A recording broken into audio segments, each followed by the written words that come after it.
Hello, everybody. Welcome to another Clownversation.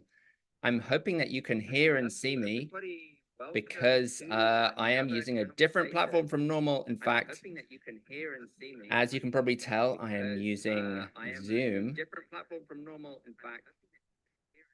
and not my normal StreamYard because we had a weird technical glitch. But here we are. It is Clownversations. It is 2024, everybody. And today I'm going to be with the amazing Frank Wurzinger. And he is going to be joining me, in fact, right now. Frank, do you copy?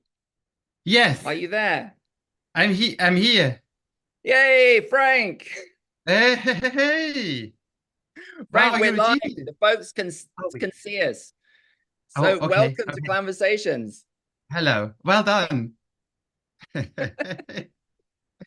Wow, okay. It I was hate technology. it was a good intro to 2024. You know, the thing that I normally do that normally works fine just like Yeah, decides not to work on this yeah. particular day, and we have to, like, literally Frank and I were 10 minutes ago, we were like, what's going on? Why isn't the camera working? Oh Yeah. no, I've got to look up how to do this via Zoom. But I have to say, Frank, you were like cool as a cucumber. Not no, not really. Inside, I was going, oh God, oh God, oh no, Barnaby will hate this. Anyway, well done, you. And that's after the pandemic when we should know how to do this. Very nice to see you. Thanks for inviting me to this. It's lovely to be here. It's so good. It's so good to have you here.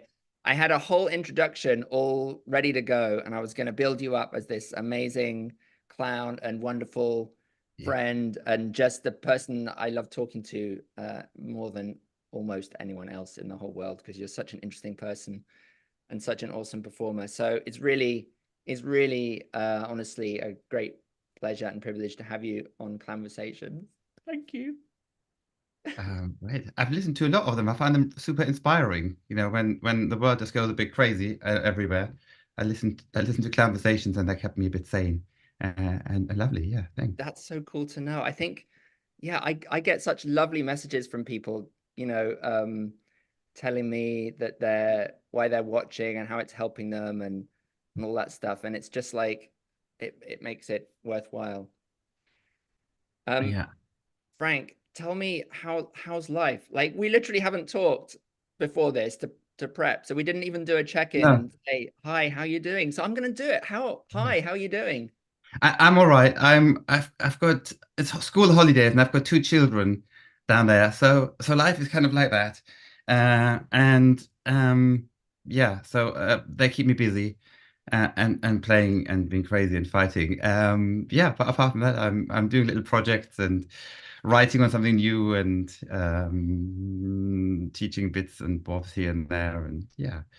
So That we've had interesting conversations over the years about parenthood, yeah, because I was a little bit ahead of you on the curve, but we both were yeah, kind of going through that at a similar time. And I remember one of the conversations that we often had was to do with, the relationship between parenthood and clowning, or sort of what we learned about clowning sort of from having children, that kind yeah. of thing. So I'm wondering, how is that going in your life? Like, how do you feel like I you remember could we be we a first clown? met. We first met when I was about to have one. I was sort of pregnant on my partner, but anyway, and you said it'll change your life, and it has. Um, and I sort of have to be the controller sometimes, do this, do that, which I don't like. I want to play myself. Mm. And then they're very good at keeping their own boundaries when they don't want to do something or I go too far or whatever. I'm quite interested in that whole boundary thing in clowning and how far can you take an idea or stay within your comfort zone and all that. Um, Mm. yeah. And they So, love it when you laugh at their jokes. That's for me. That's one of the best. Yeah. I mean, also for me, like, they are a great audience because I can make them Yeah. laugh pretty easily, Yeah. Yeah. like. Not again. Not again, I guess.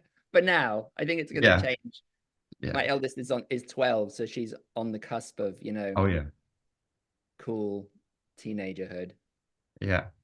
Mine And came to, I did a little Christmas two-hander and they came to see it and I was so nervous. It was slightly interactive and the little one went, Papa, Papa, and, not now, I can't, I'm not Papa now, and all that. But it was more exciting than if Steven Spielberg had been in the audience, so I was really, really, really nervous. Yeah. my eldest Zora reminded me, because I was doing the publicity. I was designing the poster for this Yeah. conversation, and she looked over my shoulder and she was like, "Have I met him? He's that guy that came to Edge Hill, and oh, Yeah. Yeah. he's the guy that put that baby in my lap." And she was like, that's the thing she remembered. Yeah. Yeah. And for those who haven't seen it, I throw about a bucket liter worth of confetti over that person, and it goes everywhere inside them. And yeah. Yeah. Um, And it was unfortunate because she's not the best dealing with things like that. yeah. Sensitive as I am, I picked her. Yeah. You Yeah. can't always get it 100% right, No. Frank. No. But she remembers and is not too traumatized. And yeah. No, she's traumatized for life. That's it. Okay. Yeah. That'll be discussed later, shall we? Yeah. I'm already having fun just talking to you, but I also want to remember that there's people watching us, and I Yes. want to speak to those people and say hello, everybody, and Hello. encourage them to type into the chat and say hi in the chat. I know we're on Zoom, but if you type into the chat in YouTube where you're watching it, presumably, then we'll see that, or I'll see it, and then I can kind of communicate that. So somebody's saying, "I hear you." Hi, that's nice. Good. That's a good Hello. start. You can hear us. Yeah. If you have questions for Frank, then just pop them into the chat. If you have like reflections or comments or anything you'd like to say or add, then I'll throw it into the conversation. And also, I should just mention, please hit the subscribe button on the YouTube channel if you haven't done that already. Give us a like, give us a wave, share it with your friends. All that good social media stuff all helps to get that clown news out there about this wonderful world of clowning. I don't know why I said news. Anyway. But when you say questions, I can't promise any answers because I feel like I'm still making everything up as I'm going along. Oh, that's interesting. Yeah, Yeah, after I feel all like these that years. too. Oh my goodness. Um, Yeah, like we should know something like at our age, but we really don't know very much. yeah. And some people who I love, whose work I think is brilliant, they sort of have a clown and a character and sometimes I wish I had that. And Yeah. sometimes I'm glad I haven't, but that's where I am at the moment. I'm still kind of, you know. You're looking very coiffed at the moment, Frank. Like normally when I meet you, your hair's like more like mine or longer, but it's like it's like all over the place. And Yeah. you've made a great effort. I appreciate that. Yeah, I was on time. If I got that wrong, quaffed. I'm learning new English words from you, quaffed. Good. Coiffed. Yeah. Come on, you knew that word. So, well, that brings me to maybe talking about your creative process a little bit, Frank, because you've made some really cool shows. But you mentioned that you don't feel like you have like a clown character. Yeah. So does it change? Does who you are somehow then change each time you come to a new show, or is it kind of the same underlying character just in different situations? I guess it's sort of the same underlying character, but not necessarily deliberate. I'm not Laurel Hardy who kind of or what then, that who have their but Yeah. I think I have a theme I like working with or playing with, and then I make a show around that. It was about dying or about boredom or about, and then it's me playing in that with that, finding games. But I'm not consciously kind of going, my character would do this or that. And there are some people who I think are brilliant who do that, and it works fantastically for them. I'm not against it, but yeah. I noticed that you've got these two big influences in your work. In terms of other artists, right? There's Franki Anderson Yeah, and John Wright. And I yeah. wonder what the relationship is between those two influences in your work. Like where does the Franki Anderson influence come through? And where does the John Wright influence come through? Where do we see those two things? So Frankie, she lives in Cornwall now, and she used to run full time or co-run it and then became social media and Bim, who you interviewed, is running that now. Yeah, And, which for people who don't know, that full time, and Circa Media is a big circus school in Bristol. Yeah, but I worked with Frankie outside that, and she taught Fool, which was about really playing with all the parts of yourself. You know, the part of it is the clown and the inner judges and all those things that come up, and it was really super nurturing and freeing and sort of amazing. Like no product behind it, but really processing. Liberating from acknowledging what's there and finding play with what's there rather than trying to create anything. And I still train with her every now and again. And I think when I teach, I hear her a lot in that. Or I think she comes through that a bit. And John is just lovely to create work with because he's a lovely deviser and director, facilitator, and he's quite old now, but quite no ego in it. And let's find again, and I don't know, and let's try, and that kind of spirit. And I did a bit of training with those teachers who tell you, and Frankie, your shit, get off the stage, and it doesn't work for me, that kind of, But your question was, yeah, I guess Frankie and John have a sense of want to explore and find out new things, and yeah. So there's that they have in common. Yeah, and both are quite nurturing. Even Frankie's more on the emotional side, and John is really experimental, a director experimenting. Interesting. And was the Desmond Morris school mime school? Yeah, Desmond Jones, but yeah. Desmond Jones, sorry. Who's Yeah. Desmond Morris? Why am I saying Desmond Morris? Is he a ska musician or something? No, I don't know. Or a cigarette? Oh, I don't. I like it.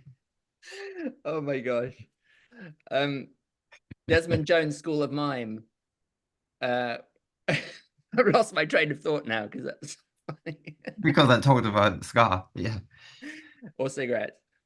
So Desmond Jones was before Franki Anderson? After. After, So, okay. yeah. Okay. So was Frankie your first sort of clown into the entree into the clown world? Yeah, I did art workshops in Germany, and then I moved to London to Bristol. When I finished my school in Germany, I had to go to the army, which I didn't, I was a conscientious objector, and then found a way out and moved to Bristol and worked in a school there, and she managed to work with her a lot, instead of going to train. And at that point, were you like, this is what I want to do, this is amazing and awesome? Yeah, or was it yeah. like, Yeah, kind of before. I sort of started juggling as a teenager and thought, oh yeah, and then I thought there's more to it than just hiding sort of behind tricks, and finding more the playful side of things, the realness. So you never hide behind tricks, Frank? But I became really arrogant about juggling is stupid for a while, and then I thought, no, it's great, use it if you can, and Yeah, I mean, you have some serious plate juggling skills. Yeah. And probably other things, but those are the ones I've seen. Do you have a plate right there? Could you demonstrate? I don't. I've got a book. Oh, and I thought I don't. Nothing here. I've got a cat on the bed. But no. Don't juggle the cat. Juggle the cat. He doesn't like me. He just gets angry with me. Oh. Yeah. He's testing you. He's training you. Yeah. We have some nice comments coming through here. Mike. Hi, Mike. Hello, Mike. You and Ramona. I think maybe you might know Ramona, Frank. I know Ramona. Hello, Ramona. Hi, I'm watching from south coast of England. Frank taught me a lot about clowning a few years ago. So that's nice. You've got some fans. Great. Well, one. Hello, Ramona. Hello, fan. Hello. Yeah. Frank, so okay, so I'm just trying to trace the history of this a little bit because I mean we've talked a lot, but I don't think I've ever actually there's aspects to this that I don't know. So Franki Anderson full time, and then you decided Desmond Jones. Jones, very good, yeah. That you decided you needed some physical theater training. Was that kind of what was the impulse to go there? Yeah. I thought that's what you do to become a clown, and he taught mime, but sort of the crew technique and quite strict and taking your body apart and all that. And Frankie was all free and lovely and feel and so I think he probably hated me because in the funny bits I was okay, but then in the technique he always went, "You're wet, you're moving." I went there with Carlo from Bogota. We were in the same course. Oh yeah. Carlo, Beto, and yeah, but I learned some sort of stagecraft and some technique, and he also showed improvisation and other things. So That's that was interesting probably what to I me. needed. Yeah, It feels like a good balance, of the yeah, kind of discipline, control of the body on one hand, and then this kind of letting the creative flow a little bit more go, a little bit more of yeah, exploration with Frankie. yeah, yeah. I think so. Yeah. And then when you left, so after Desmond Jones, did you start making your own work right away, or was because I know you did some, just some professional performing for a while. Yeah, I went to drama school to do devised collaborative theatre in London as well for a year. Yeah, and then I was a clown doctor in Edinburgh for with Magdalena, who you interviewed a while Oh, ago. right. I'd forgotten Yeah, you'd worked with her. Yeah, yeah, God. yeah. And that was brilliant. It's such lovely work. You know, why are we doing this? What is the point of clowning in theatre and all that? In the hospital, it's really clear. You know, you have a sick person or family or parents or whatever, and you cheer them up, and that's it. Job done. You know, purpose fulfilled. Yeah. Um, and then I did some touring with lots of different sort of companies, and then eventually I started making my own. I guess because I didn't get enough work, so I thought I'm not employable enough, so I better do my own work. And then I made the Confetti show, um, which your poor daughter had to watch. And Yeah, it's such a great show. I've seen it twice. yeah, Because you came to Bogota and did it in the Clown Encuentro, and yeah. it was there was a comment under one of the Facebook posts a couple of days ago. Somebody in Colombia said it was the best solo show they've ever seen. So I didn't quite catch what it is. What is it? Okay, yeah, yeah. It was the Great. best, Frank. Okay, okay. Best. Oh, please stop it, stop it. Yeah, it's really simple, and it's kind of about boredom and being stuck in a confetti factory, you know, and then going crazy and dreaming and yeah. Why Confetti Factory? What was the significance of that for you? I think I was interested in how little can you do in as opposed to street theater and all that. How little can you do to draw an audience in, and I looked at what would be my biggest fear, and I did sort of some temping jobs with microphones in a call center and asking people what they think about Hewlett Packard, and it's really mind-numbing for And so I thought if I were stuck in one of those, and that kind of led me to hole punching wallpaper that if you were stuck in a call center and the idea of celebration and confetti and marriage and wedding and and the dark side of it, all that sort of appealed, and then it kind of became a show. Yeah, I love With that. nervous, yeah, It's a very sort of resonant image. The the boredom and the regulation, um, and the kind of mechanization of a process of making this thing that then in itself is a thing that represents yeah, celebration and happiness. yeah, Sort of the contrast between the making of the thing and the significance of the thing. yeah. Uh, It's a beautiful show. And you have a relationship, right? You sort of create a person. with the technician, you mean? I guess, yeah. No, with I the paper that you create a yeah, puppet. yeah. The paper transforms into all sorts of into my lover. He has his dreams of a lover and a baby and yeah, transforming things. I quite like playing with toys, and I'm not a puppeteer, but I puppeteer things. However badly I do it. But yeah, I think that's quite a nice for me. Quite lots of clowns do that. They animate things that are not really alive. Um, and then at the end, I sang the song "Will You Love Me Tomorrow?" and when I did it in rehearsal, the director went, "You don't sing, don't try and be funny and sing badly, deliberately." And I'm singing beautifully. I'm doing it, and so that became an angry song, singing a love song really angrily, and I quite enjoy that. Those clashes. That's what Yeah, John Wright it's a likes it great a lot. Um, it's a great moment. yeah, So you made that with John Wright. yeah, Yeah. And then obviously that felt like a really fruitful relationship. So, and you've now made 3 shows with him. Well, we made 2 others after, and we're applying to make a third one in. We're finding out at the end of January to if we get the money for another show. Cool. Uh, I want to talk about about that in a minute, but what about yeah. just tell folks about the other 2 shows because they're, and what was the sort of progression across those shows? Because there was Goodbye Gunther. Was that the second?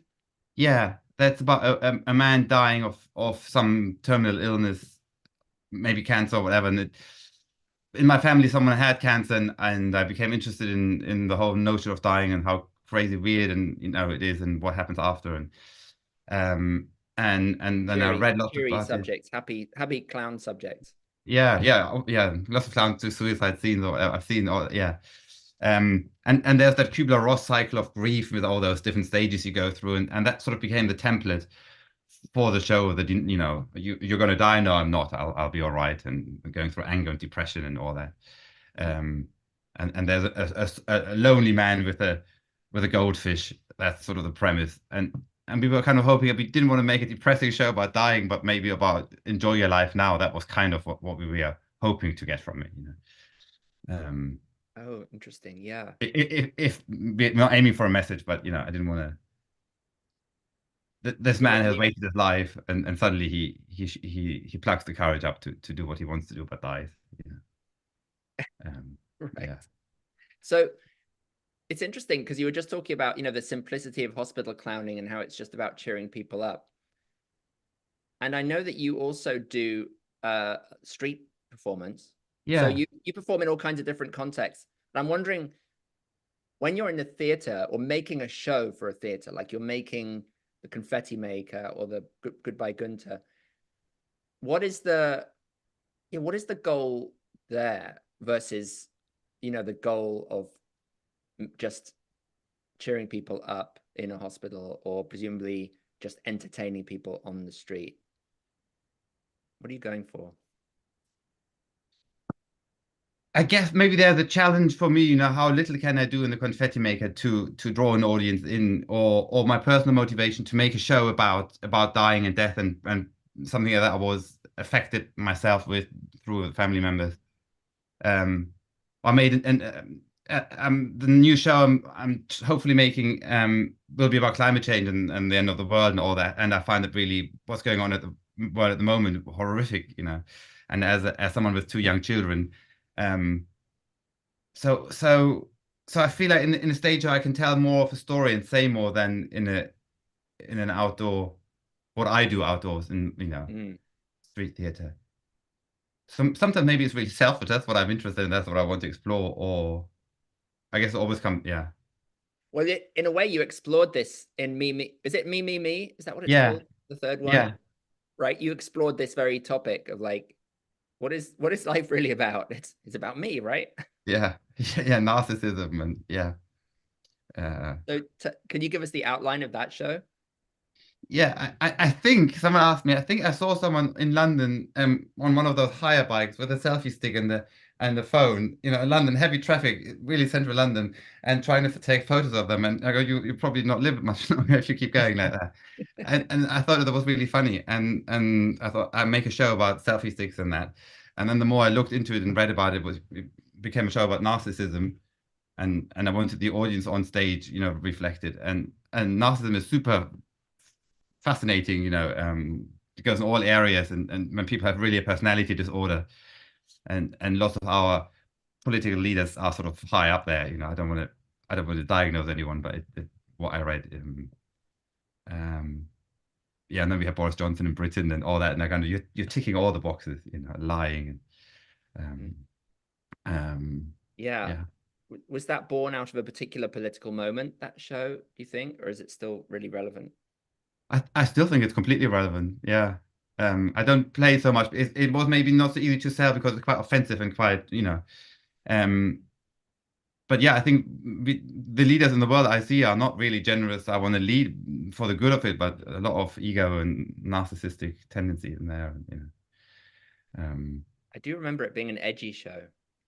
Yeah, I play Hitler. I always do that apparently, and When I first did the show, I opened it in London, and in rehearsal it was really funny. I opened it completely naked and said to the audience, "Welcome," and the show will start in a few minutes. Please turn your phones off. It takes 60 minutes, and there will be strobe lighting. And then I got off and changed and started the show.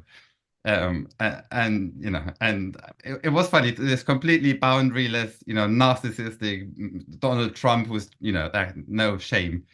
But that night when lots of students of mine came from a drama school, and the venue kicked off about you can't be naked without warning it. You know, it only works if I'm completely comfortable. Why is it funny? Why are you laughing? You know, that sort of thing.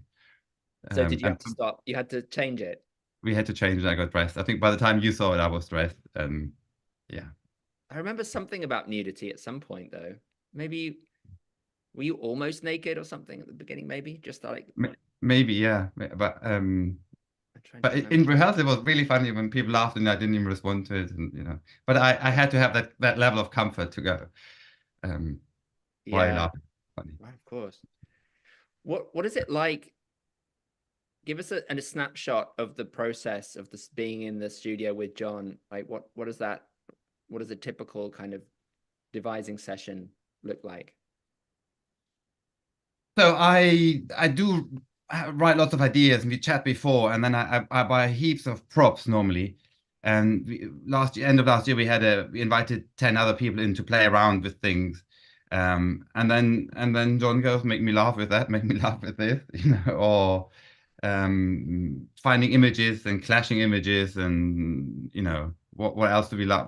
Try something else, or we invite friends in to give us their version of my idea. Um, he's even though he's done it loads of years, he still laughs if he likes things and doesn't if he obviously doesn't like it. Um, but it's real trial and error, and yeah, it's quite scary sometimes. But Mm. so Do you ever clash? I bring lots of stuff in it. Yeah. Do you ever disagree about what should actually go into the show? Mm, we had quite a disagreement if I should wear a red nose or not for the death show for the you know Goodbye Gunther. He thought it would be more powerful if I had it. Um, Yeah, and then sometimes, yeah, we have disagreements, but not massive rows, I don't think, over it. Mm. Mm. Um, because The it's red your show, you nose. need to love what you're doing. Yeah. What's the red nose for you? When I feel like I've never really seen you wearing a red nose. I did in the hospital, but you obviously never came in Edinburgh with a company as a clown doctor, and I did it I did a tiny bit of clowning in a refugee camp, and that was really helpful to have a red nose there, so they know we're not on drugs or something, or we are Yeah, yeah, of playing. course. But I think in Britain it's got a really bad energy sometimes with some people on the telly putting the red nose on in March and saying give money and all that sort of thing. Comic relief. Um, It's become that yeah, simple. exactly. Yeah, Yeah, which is better in a way than the red nose connotations over here in the States, where it's all about Halloween and horror movies. yeah, Um, they're both problematic.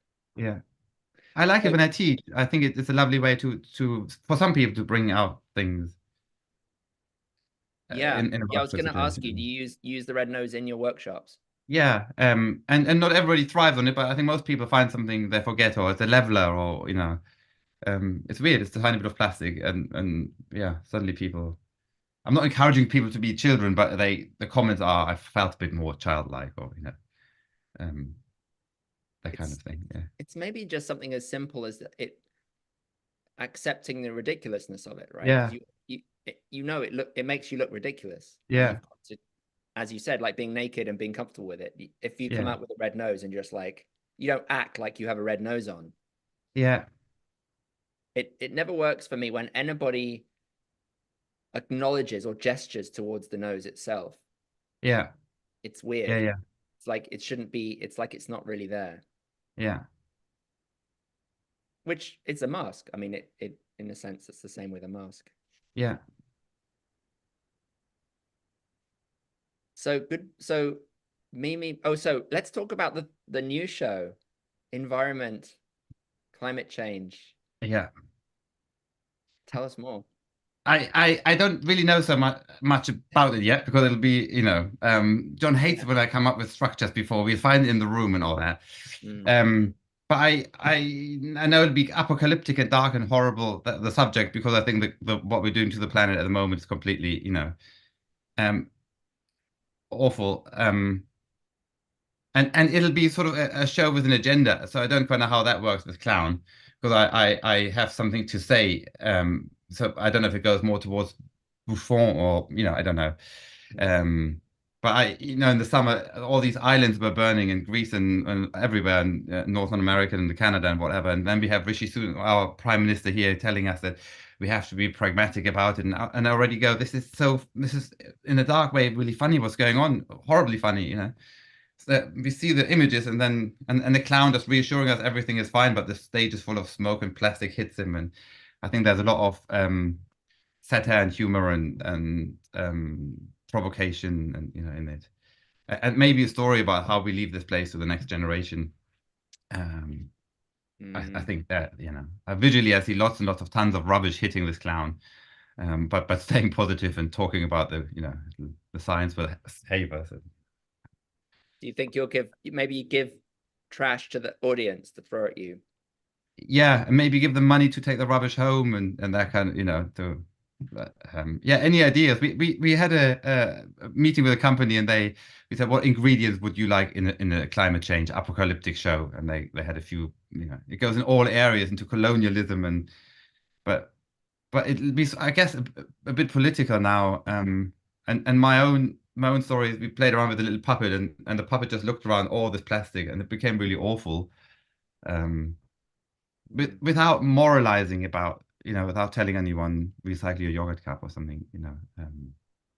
Yeah. It's a difficult balance, isn't it, to strike? Yeah. Because we I always find this difficult because we think of clowns as truth tellers in some way, right? They're able to speak the truth, Yeah.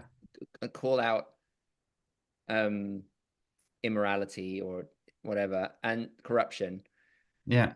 And yet we also think of clowns as being sort of amoral, sort of ambiguous, Yeah. like not even existing in the world of morality in a way, but Yeah. being outside it and being able to be very nimble-footed and not land in a particular political stance. So how do you balance those two things? Maybe it's sort of play. It's just a game. I'm just playing the game of reassuring you that it's all going to be okay. And lots of rubbish keeps hitting, the clown. Um, yeah, but being really mindful not to tell people, not to have an opinion on it. Yeah, it's very hard. I think it'll go more into Buffon um, and then finding all the positives for climate change and all the wars. It's really good that we have them because, it's good for the economy and finding all those. Um, yeah. And when every bomb that destroys something means that we have to rebuild, and that's positive for. Right. More work. I think that goes away from clowning a bit, but if it's delivered in a positive, I've learned that speech and I'm saying it, in a quite naive way. I think that could be nice. Yeah. Yeah, that's really interesting. I mean, it almost requires you to actually think about what are the positives of climate change, which seems like a counterintuitive thing, but Yeah. like um to be open to other perspectives, like maybe it's not as terrible as I think it is, or maybe I'm already trapped in a bias or a way of seeing things that the clown can call out. And Yeah. because obviously you do have a very strong feeling about this, as I do and many people do. Yeah. And how do you sort of allow the clown to be truly free and play whilst maintaining that sort of integrity to Yeah. your position? As if a clown plays a cowboy or a whatever, or a chef. This is what chefs do. This is what politicians do. They talk like this, and then reciting all from a really innocent, naive, um, and the reality is completely different. We know what's, yeah, um, It's almost like the clown needs to, well, here we go, we're devising now, we're making the show. yeah, yeah, yeah. I'd love you to be in the UK. Really, that would be extremely. Yeah, I wish I would. Helpful.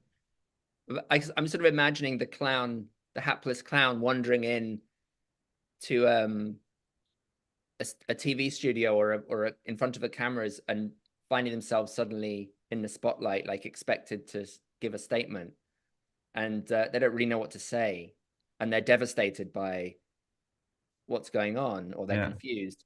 But then they Yeah. get given a script, um, or they find a piece of paper on the floor that has some words on it, and they just start reading the words, and the words are, what the politician would Yeah. say, Yeah. um, but it's clearly not their words.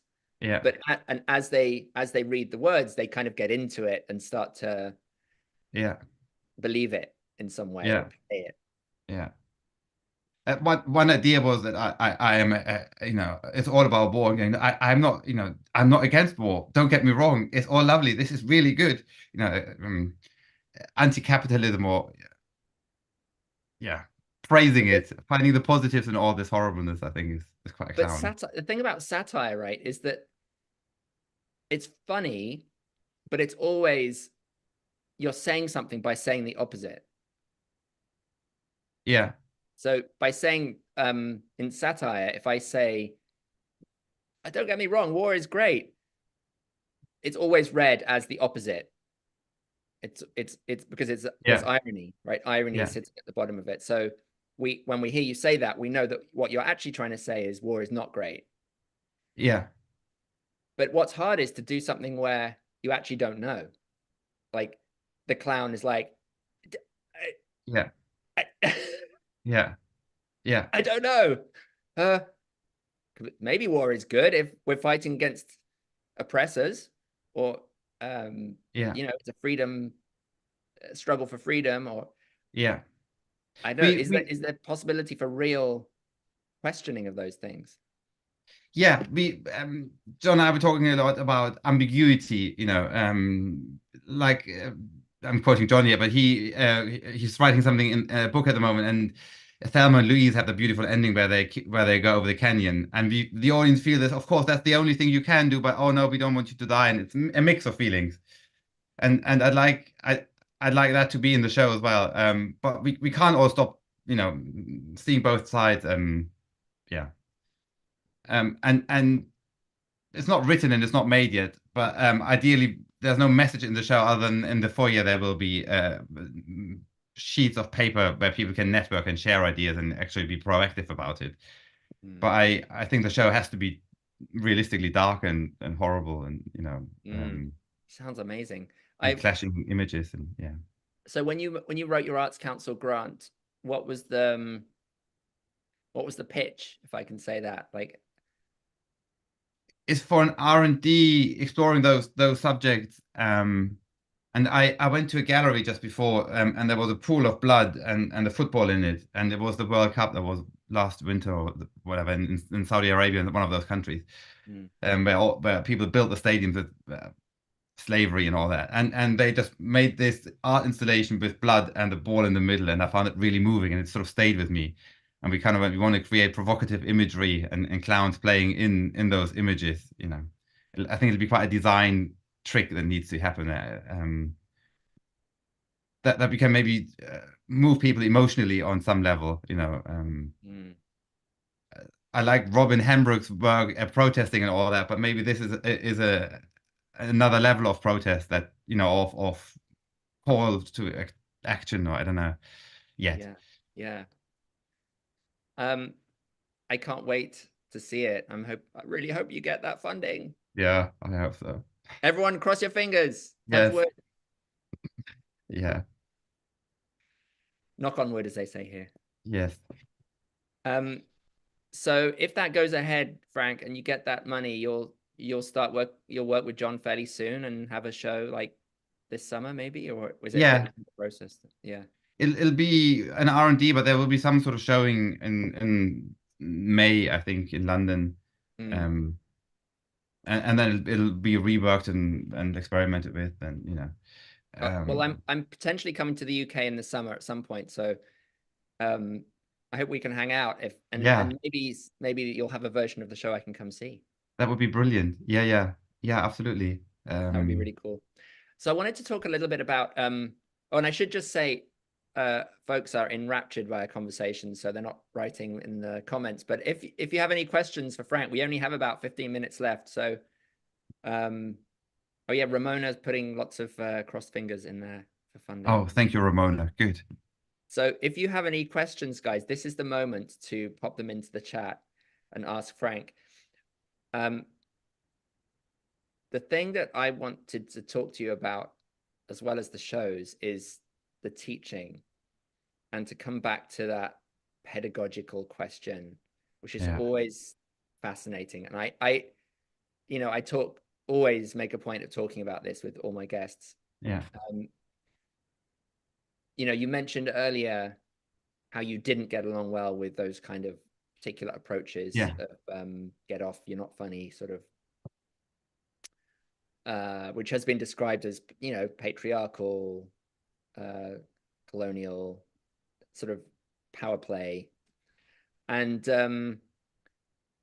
being drawn more to this sort of Franki Anderson style, which is much more about emotional support and acceptance, and maybe encouraging and nurturing people's own sort of creative impulses, whatever those are.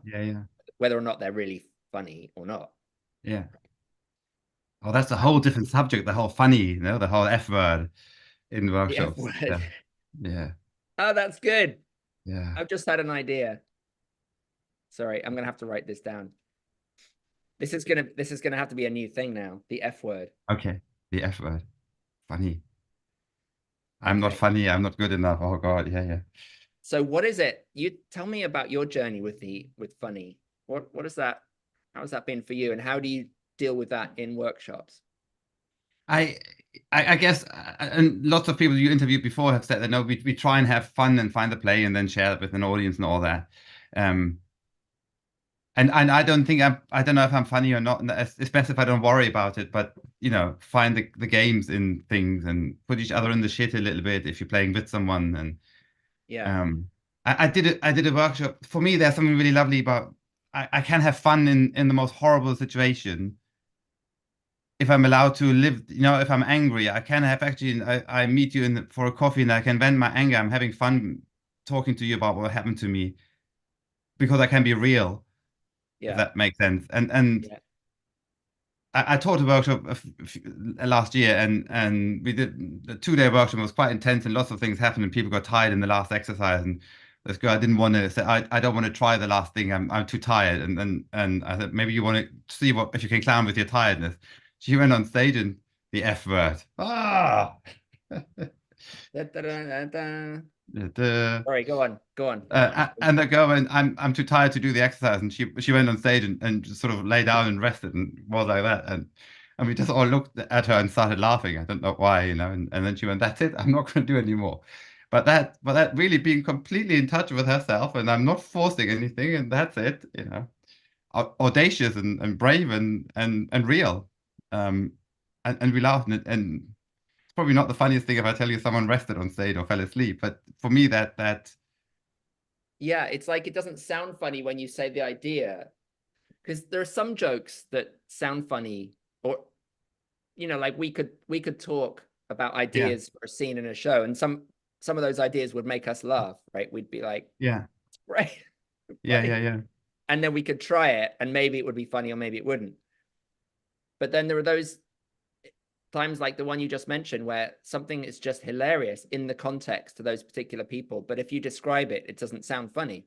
No, but I think that sounds a bit wanky, but being authentic, my authentic me. Or I once played with a girl in a drama school, and there was a glass, sort of a strip of glass in the door, and she came on stage and where are you happy here? And she went, no, where do you want to be? And she said, further back, and she left the room, and then she played through the glass door.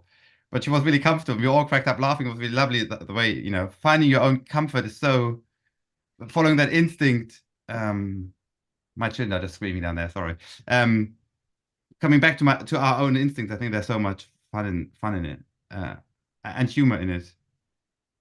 I'm working at the moment with a musician, or a friend of mine is a musician who's making a storytelling piece with his own songs, and it's about his autobiographical life. So and he felt that it's self-conscious, and that's always his worry. And so we got there, and he plays his music, and then at some point he gets up and goes, "This man is very egotistical. Is so self-conscious. I'm so sorry." And then he goes back to it. And then it becomes funny when he really indulges. So um, for me, it's interesting to play with what's really there. Mm. And and then that becomes sometimes humorous or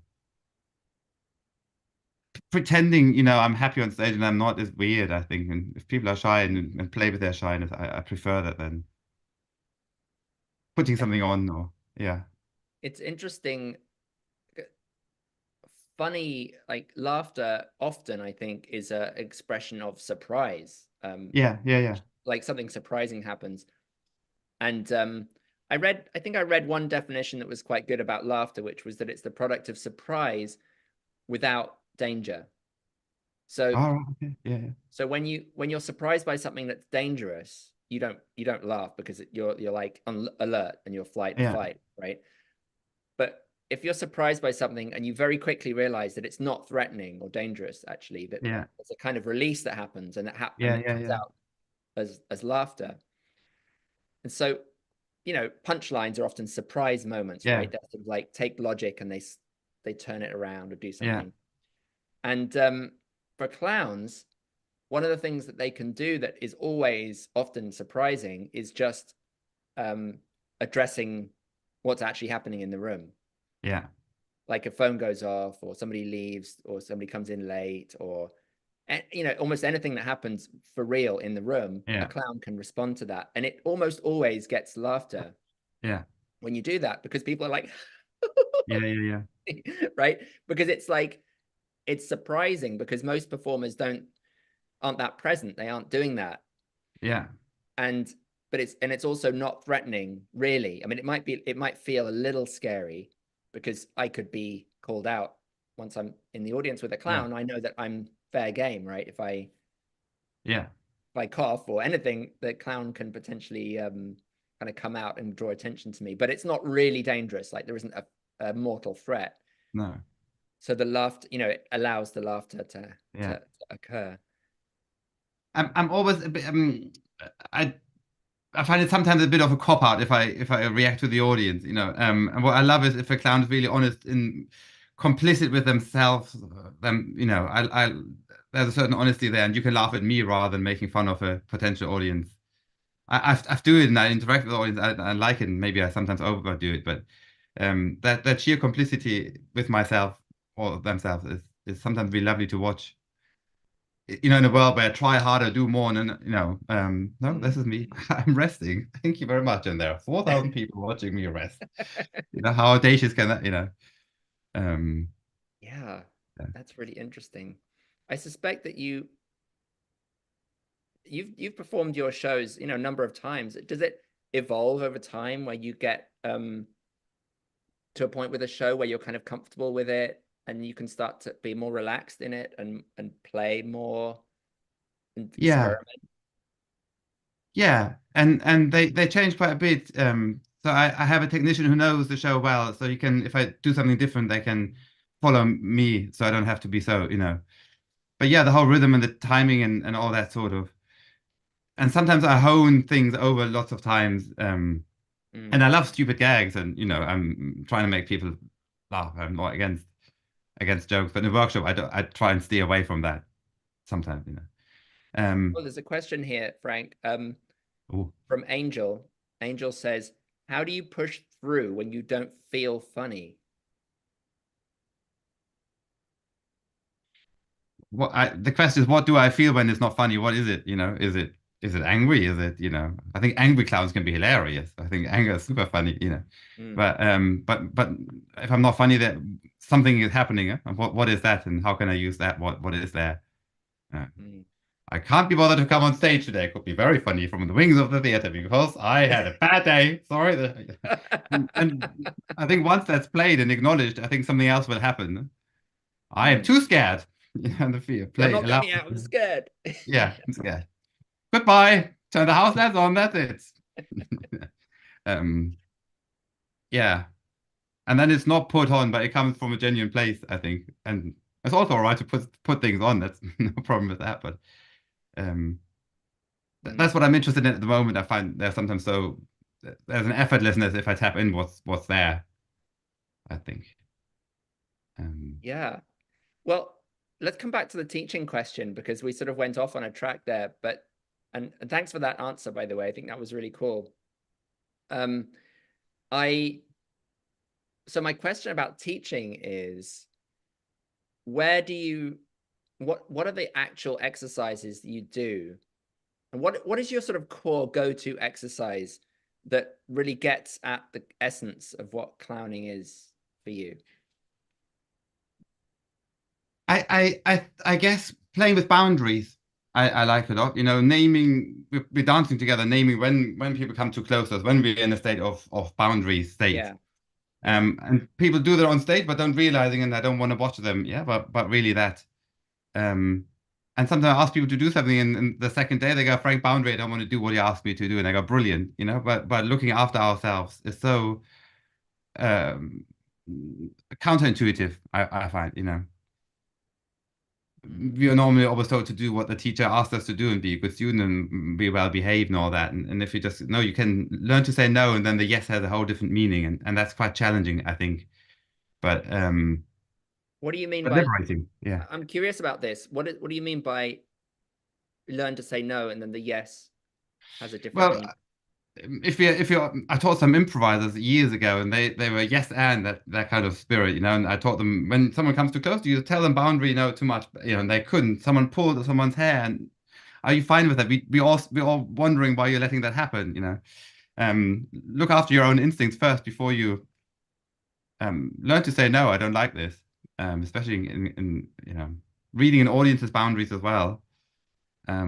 When is Yeah. it too much for them? When is it, you know, when is the gag over? When is, you know, I was going to say, because presumably listening to your own impulses it can have implications for other people's boundaries. If you were to go and follow all your impulses, you know, you might be threatening or crossing other people's boundaries. So how it's about like being able to read boundaries, your own and other people's yeah. simultaneously. It's And complicated. trust that they will, if you're training together, that they will say it too much, you know, and then we can probe, and if we like, we can go over them. That's maybe highly theatrically interesting, but Yeah. there's a lot of humor in that, you know. You interviewed Aitor and all that, and they cross boundaries all the time, no, in terms of material and take a joke further, but they know where the boundaries are, I think, you know. In that me thing there, I crossed the audience's boundary when I came on naked, and then it was quite hard to get them back. And um, Yeah, you kind of yeah, and I put you them in a went very concentration far very camp. quickly. Yeah, You need to build um, up to that maybe and come on naked at the end. yeah, So, um, but this exercise you mentioned, so I remember doing this or something very similar to this when I took your workshop um, at Edge Hill when I was teaching, and it was kind of edgy for me because I was in the space with my own students, and I decided yeah, to yeah, jump in and take the workshop, and I was like student with them, being a student in yeah. your workshop with them, which But was you were fun. quite crazy. You ripped the picture apart and did all. You were completely free. Yeah, yeah. You know, that's just because I was given permission, Right? Yeah, which doesn't happen very often in that context when yeah. you're a teacher. And then when you play with someone and you can trust that they will say no enough, then I Mm, can be way freer than do I have to second guess and, you know, all that. mm, Do they really mean it, or, you know, are they just being polite? No, we're not being polite. We say no when we mean no. When we mean yes, it really means, yeah. So, yeah. so I like to play with that a lot. Yeah. I have this expression that I don't know where it came from, but I've been using it a lot lately, which is saying yes to the no, Ah, which I quite like. Say yes to the no. can you say a bit more? I mean, yes. Yeah. Um, I mean, it's multiple has multiple meanings, I think, but so it's quite an interesting phrase for that reason. But I think that the thing I'm thinking about is that no is okay. Yeah. Yeah. Yeah. Yeah. No is okay. It's like say yes to the no. Yeah. Say Yeah. Okay. internally say yes to the idea of saying no to Yeah. things. And because, and I also read recently somebody saying no is a full sentence.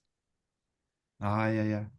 In other words, no doesn't require me to justify why I'm saying no. Sometimes it can just be no. Yeah. And that is, I'm putting down the boundary, Yeah. and that's my enough justification in itself. I don't have to then be like, oh well, because I had this happen when I was Yeah. and then this happened, and I just feel uncomfortable with this, and Yeah. you understand, right? We don't have to always do that. We can just say Yeah. no. And I guess if we were to do a dance, whatever scene together, and I reject you, then you've got a lovely scene of being rejected and how that feels you, and the audience will love you. But if I go along with it and I don't want to do it really, and it becomes all treacle and Yeah, so it's an invitation again. It's another offer in a weird absolutely. way. So Yeah. that's the other meaning, I think, of the phrase, in a way, is like that you can accept somebody else's no. If you can Yeah. accept their no, that and turn into a yes for you, like accept Yeah. that Yeah. no, it can be a great gift. Yeah. Yeah.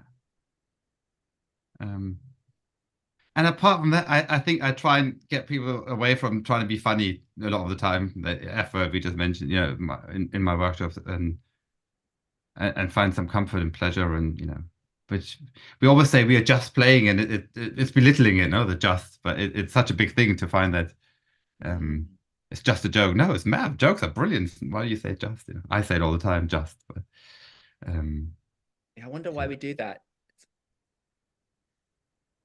It's sort of belittling it, but also it's like maybe just trying to take the sting yeah, out of it. It's like, this isn't threatening. This isn't. yeah, But I think you're right that actually jokes are very powerful. yeah. I'm playing. I'm just playing. Hang on. Just playing. Yeah. My cats play. My cats are playing as we speak. I've Okay. got two, and they're very young, and they're wrestling very vigorously, like Yeah, trying yeah, to yeah. trying to claw and trying to bite each other and rolling and tumbling around, and it looks like they're really trying to hurt each other, but they're not. No. They're just playing. Yeah. Yeah, yeah. I'm not religious about just playing. I just noticed that I'm saying that. Mm. Um, Well, Frank, we've kind of exhausted our hour here, and I feel like we could go on and on just talking and we've music. devised a show here, Barnaby. What was that? We've devised the show. The clown entering the TV studio. It'll stay with me. Okay, I'll look forward to seeing that scene. Yeah. Good. If it's not there, then I'm going to be very upset. It will be there. It will be. I promise. Well, you did manage to build me into both the shows that you came to. I've seen you do before. I think I was on the microphone backstage for one of them, Yeah. and we did a little bit introducing one of them as well on the front of the Yeah. stage. I can't remember what And we you were did. quite Then we did a pompous, weren't contemporary you? dance. And you were quite pompous and academic, I think. Pompous. Dr. Barnaby. Yeah. Yeah, that was hard for me. I had to, really draw on my Yeah. acting skills for You did very well. the pompousness. Yeah. In front of your students. Yeah, no, it was just me. Well, Frank, it's been so lovely talking to you. And you, thanks. The hour went really, really super fast. I know. Yeah. It's because, we're just talking about stuff that we love, and Yeah. that's why I do this, really, because I love it. Brilliant. Right? Why else would you do anything to do with clowning? It's like, Yeah. For the money and security, that's why I'm in this. oh, the money and the security. Yeah. Yeah, that's a good point. Yeah. Yeah. My parents pushed me into doing it. If it was up to me, I would have done something else. But Yeah, they you'd have said been a doctor or a lawyer or something. law was my thing. And they said you can always do it later, but find a solid foundation. And Yeah. yeah. But same Yeah, for you, probably. they really stamped all over your passion and your desires with that one, Frank. Yeah. Feels But so- but yeah, it's okay. It's safe. It's good. yeah, at least you've got that pension. Uh, squared yeah, away. yeah, absolutely, absolutely. If my bank account is full, it's all crazy. Yeah. And of course, you've always got, you know, medicine or law to fall back on if it doesn't work out. Yeah, yeah. But I guess you share the same story with all your parents who are like that. Yeah, my parents definitely. I mean, they called me Barnaby. What do they expect? Yeah, They obviously wanted me to be a clown. yeah. Nice. All right, Frank. I'm gonna wrap this up and say goodbye, and also say goodbye to everyone out there. So thank you so much, everyone, for tuning in for another Clownversation. Do you know who I'm talking to next week, Frank? No? Who are you talking to next week? Thank you for the question. Yeah. Tell Talking me. to I'm talking to Dr. Brown, Phil Burgers. Oh, I'll listen to that. Yeah, I'm excited. I've never talked to him before or seen any of his work, so I'm a bit embarrassed, but I've seen him. He's brilliant. yeah. And I was jealous, and then he won me completely over, and I know you're fantastic. So yeah. yeah, it's going to be cool. All right. Well, have a wonderful rest of your day, everybody, wherever you are in the world, and you, Frank. Thank you. And I hope to talk to you again very soon. Take care. Bye, everybody.